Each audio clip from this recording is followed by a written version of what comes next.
বাংলাদেশের সঙ্গে সংহতি প্রকাশ করে বিশ্বকাপে ভারতের বিপক্ষে ম্যাচ না খেলার সিদ্ধান্ত পাকিস্তান সরকারের। তবে এই বহুল আলোচিত ম্যাচ বয়কটের সিদ্ধান্তে উদ্বেগ প্রকাশ করেছে শ্রীলঙ্কা ক্রিকেট বোর্ড। বিশ্বকাপ সূচি অনুযায়ী 15 ফেব্রুয়ারি কলম্বোয় অনুষ্ঠিত হওয়ার কথা ভারত পাকিস্তানের বহুল প্রতীক্ষিত ম্যাচ।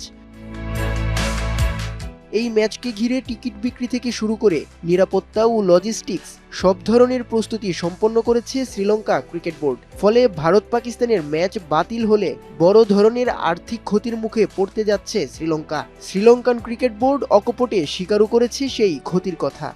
যে কোনো ধরনের অনুপস্থিতি দীর্ঘমেয়াদী প্রভাব তৈরি করে, যার মধ্যে রয়েছে এসএলসির বড় ধরনের আর্থিক ক্ষতির ঝুঁকি এবং প্রত্যাশিত পর্যটক আয় হারানোর আশঙ্কা।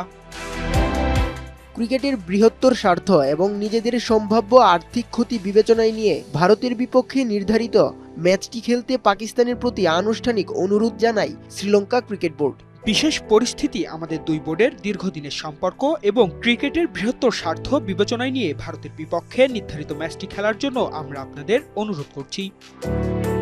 শ্রীলঙ্কা ক্রিকেট বোর্ড আরও স্মরণ করিয়ে দেয়, নিরাপত্তাজনিত কারণে যখন কোনো দেশ পাকিস্তানে সফর করতে রাজি হয়নি, তখন আন্তর্জাতিক ক্রিকেট পুনরুজ্জীবনের লক্ষ্যে শ্রীলঙ্কাই প্রথম এগিয়ে গিয়েছিল পাকিস্তান সফরে। ফলে এটাই সময় সেই প্রতিদান দেবার।